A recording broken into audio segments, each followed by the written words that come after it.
Hello guys, I am Ratan sir. Welcome करता हूं रतन sir grammar channel में। Grammar और ट्रांसलेशन के टफ टॉपिक्स को बेहद ही आसान भाषा में आपको बताते हुए वीडियो लेकर आपके सामने आता रहता हूं। आजकल मैं ट्रांसलेशन डिस्कस कर रहा हूं और इसी क्रम में एक एक छोटी छोटी बात आपको बताई जा रही है। कैसे किसी हिंदी वाक्य को देखेंगे, उसकी क्या बनावट होती है और उस बनावट वाले वाक्य को ट्रांसलेट करने का तरीका क्या होता है। तो एक एक छोटी और बड़ी बात आप तक पहुंचाई जा रही है। वीडियो को अंत तक देखा करें और वीडियो को लाइक कर दें, शेयर भी कर दें, क्योंकि वीडियो को लाइक करने से ये वीडियो और लोगों तक भेजा जाता है और इस तरह से इसका रीच और लोगों तक बढ़ता है और अधिक से अधिक लोगों को ये सिंपल इंफॉर्मेशन चला जाता है। तो शुरू करते हैं आज का वीडियो। आज के वीडियो का टॉपिक है जोरदार कथन बताने वाले हिंदी वाक्यों का ट्रांसलेशन। जो इम्फेटिक सेंटेंस होते हैं हिंदी के, इम्फेटिक सेंटेंसेस कैसे देखेंगे, क्या देख के पहचानेंगे और उनको ट्रांसलेट कैसे करेंगे। तो let us start the video without wasting your important time. और आज का टॉपिक जोरदार कथन। जोरदार कथन बताने वाले वाक्यों का ट्रांसलेशन, जिसको इंग्लिश में कहते हैं इम्फेटिक सेंटेंस। तो इम्फेटिक सेंटेंस ये थोड़ा बड़ा टॉपिक होता है, तो एक से अधिक वीडियोज में ये टॉपिक जाएगा। एक एक वीडियो को देखें, कंप्लीट नॉलेज आपको मिलने वाला है। तो अगर आपके सामने ऐसा वाक्य आ जाए जिसकी बनावट इस तरह की हो, जिसमें शुरू में संज्ञा अथवा सर्वनाम आ रहा हो, संज्ञा और सर्वनाम के बाद ही तो आ रहा हो, जैसे मैं ही तो, राम ही तो, इस तरह से, और अंत में होना क्रिया का रूप आ रहा, इस तरह का स्ट्रक्चर अगर हिंदी में आपके सामने आता है, एकदम सिंपल सा तरीका, और वो होता है इट इज, इट इज, और उसके बाद नाउन या जो हिंदी में आता है वो। तो एग्जाम्पल देख लीजिए, वह ही तो है, वह ही तो है, इट इज ही अथवा ही। क्योंकि वह से पता नहीं चल रहा है, स्त्रीलिंग वाला वह है, पुल्लिंग वाला। तुम ही तो हो, तुम ही तो हो, it is you, it is you. Radha ही तो है, राधा ही तो है, मतलब इट इज राधा। अगर इसमें था थे भी आ जाए, वह ही तो था, इट वॉज ही, इसमें केवल इट इज के बदले इट वॉज। फिर अलग तरह की, इससे अलग बनावट वाला वाक्य इस तरह का भी आएगा, जिसकी बनावट इस तरह की। तो क्या बनावट रहेगी? वही शुरू में संज्ञा अथवा सर्वनाम, उसके बाद वही ही तो, जो पहले वाक्य में की बनावट में आया था, और इसके बाद कर्ता और अंत में क्रिया। इस तरह की बनावट वाले वाक्य बनाने का तरीका ऐसा। इसमें भी इट, इट के साथ इज या वाज, उसके बाद इट इज या इट वाज, फिर ये वाला नाउन अथवा प्रोनाउन, जो भी हिंदी वाक्य में दिया हुआ रहेगा वैसा। उसके बाद हु, उसके बाद ये अगला उपवाक्य आता है, इसमें हु के बदले दैट भी रख सकते हैं और अंत में एग्जाम्पल देखेंगे, फटाफट समझ में आने वाला। इन बच्चों ने ही तो शोर मचाया है। इन बच्चों ने ही तो शोर मचाया है। तो it is these child, these children. अब उसके बाद हु अथवा दैट में से जो भी आपको उचित लगे, दोनों में से कुछ भी आ सकता है, हु अथवा दैट, हु अथवा दैट है made a noise. It is these children who अथवा that have made a noise. एक एग्जाम्पल ऑफ दुश्मनी ने ही तो, यहाँ पर नाउन था, यहाँ नाउन है, दुश्मनी ने ही तो दोस्तों को बर्बाद किया है। दुश्मनी ने ही तो दोस्तों को बर्बाद किया है। फिर वही translation, it is enmity, it is enmity, E-N-E, enmity. फिर दैट, यहाँ पे हु का प्रयोग नहीं होगा, हु का प्रयोग होता है आदमी के बदले, इसलिए that has spoiled the friends. It is enmity that has spoiled the friends. कितनी आसान और सिंपल ट्रांसलेशन है, इसको देखें, एक एक बात को समझने की कोशिश करें, कहीं पर भारी नहीं लगेगा और ट्रांसलेशन बन जाएगा। कुछ इन दोनों तरह के वाक्यों से अलग, जिसकी बनावट अलग टाइप की होगी, वो बनावट इस तरह की होगी। उसकी बनावट ऐसी होगी कि पहले कर्ता आएगा, उसके बाद अन्य शब्द, अदर वर्ड्स जिसको करते हैं वो रहेगा, अन्य शब्द के बाद क्रिया आएगी, क्रिया के बाद जो एम्फेसिस देने वाला, जोर देने वाला वाक्य शब्द है ही तो इसे एम्फेसिस पड़ता है, या तो। उसके बाद कर्ता, अन्य शब्द, क्रिया, ही तो अथवा तो, और है, है, हो अथवा हूं, अलग अलग अलग। ऐसा वाक्य अगर आपके सामने आता है तो उसको ट्रांसलेट करने का सूत्र इस प्रकार होगा, एकदम सिंपल था। सब्जेक्ट के बाद जज, सब्जेक्ट के बाद जज या डू या डिड, उसके बाद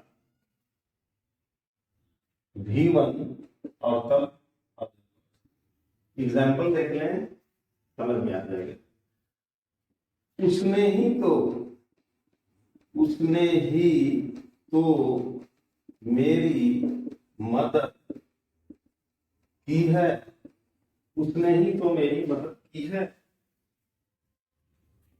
translation, he does help me, he does help me. वह, अगला एग्जाम्पल, वह गीत गाती तो है, वह गीत गाती तो है, गाती तो है मतलब स्त्रीलिंग है, तो she does sing a song. फिर मैं ही तो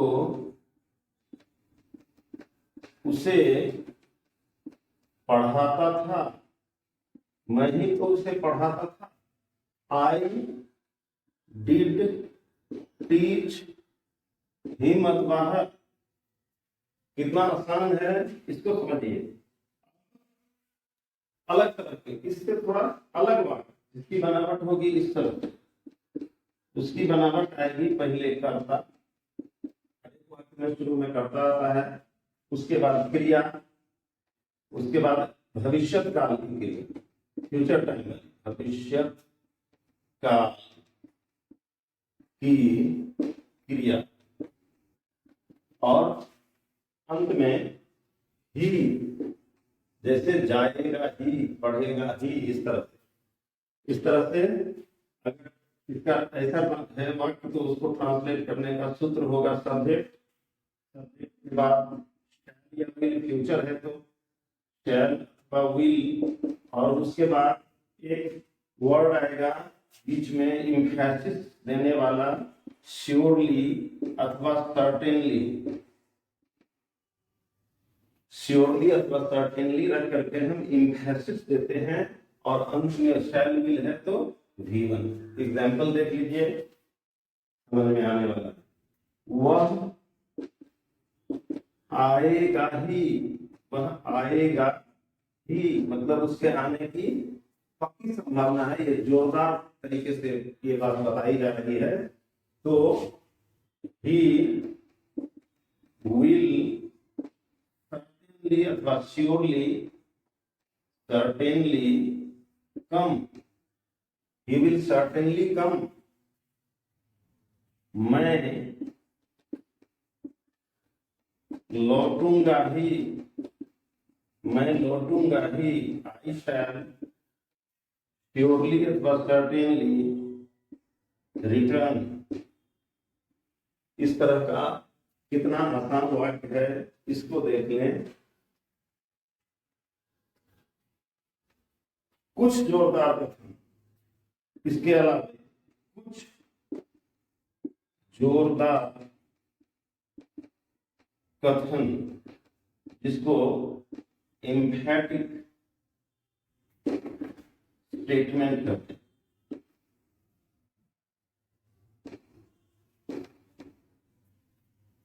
कुछ जोरदार कथन संज्ञा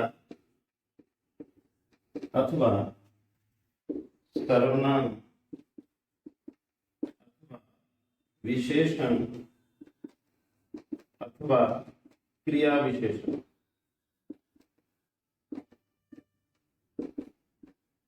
संज्ञा सर्वनाम विशेषण अथवा क्रिया विशेषण प्लस उसके साथ ही के द्वारा भी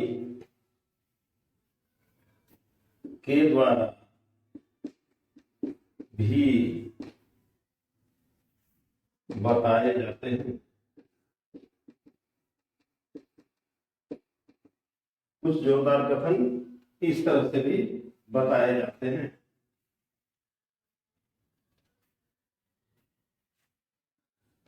इस ही के द्वारा, जो जोरदार बनाता है, ही शब्द हदगी का ही बलाघात कहते हैं हिंदी में, उसके द्वारा केवल अथवा सिर्फ का बोध होता है।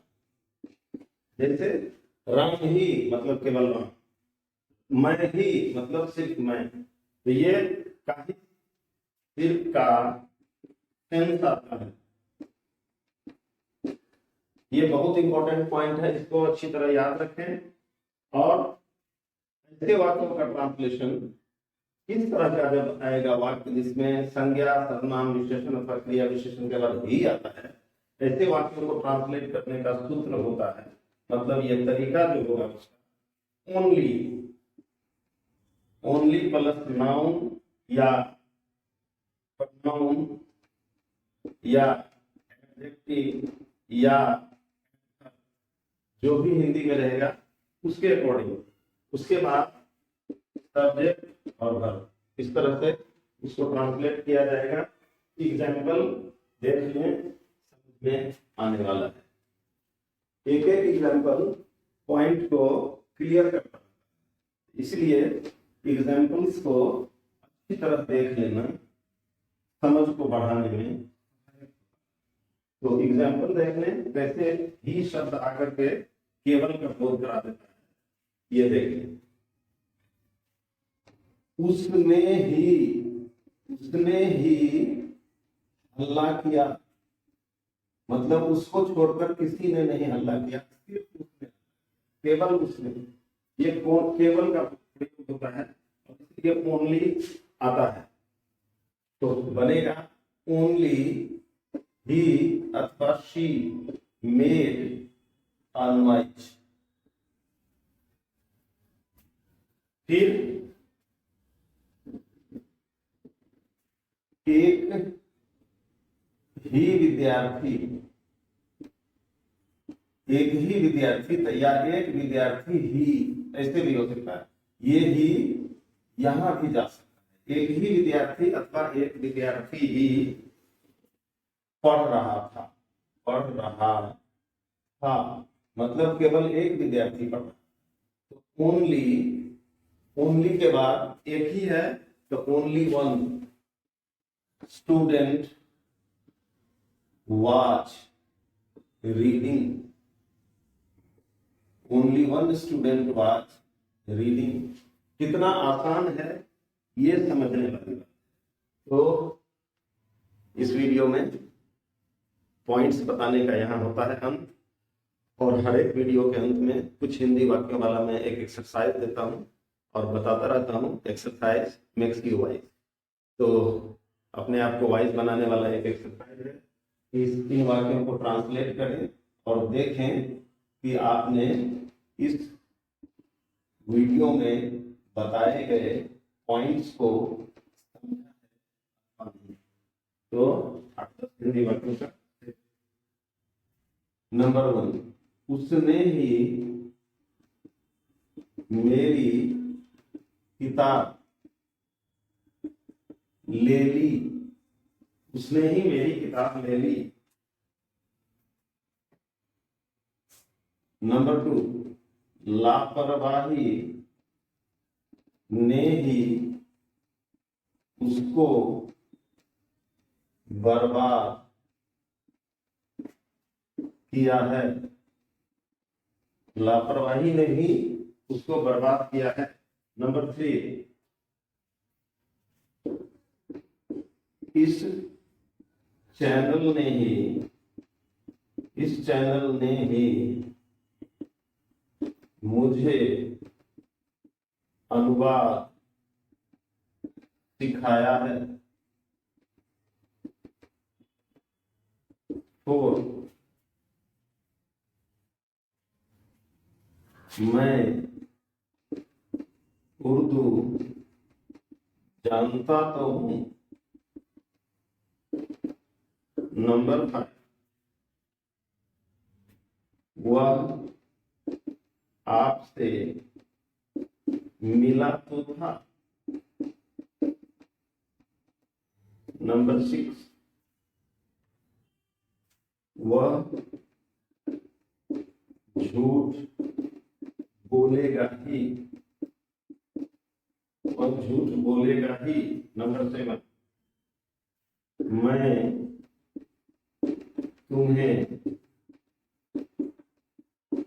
पढ़ाऊंगा ही। नंबर 8, वह आपको जानता तो है। नंबर 9, उसने मुझे ठगा तो था। 10, एक ही मुसाफिर मारा गया, एक ही मुसाफिर मारा गया। नंबर 11, जातिवाद भारत में ही पाया जाता है। एंड 12 एंड लास्ट, अंतिम, केवल मैंने ही इस चैनल को देखा। ये 12 हिंदी वर्ड आपके लिए ऐसे हैं जिनको ट्रांसलेट करके you can check yourself whether you have understood the points discussed in this video or not। तो वीडियो को अंत तक देखने के लिए थैंक्स अ लॉट। चैनल को सब्सक्राइब कर दें, because this channel is going to make you an expert in translation. If you watch each and every video of this channel, you will certainly become an expert in translation। All the same, if you feel any difficulty, you are free to leave your own comment in the comment section of the video। तो video को अंत तक देखने के लिए thanks a lot. मिलते हैं इससे भी बम्पर इंफॉर्मेशन के साथ अगले वीडियो में। तब तक अपना ख्याल रखें। आपका दिन शुभ हो। धन्यवाद।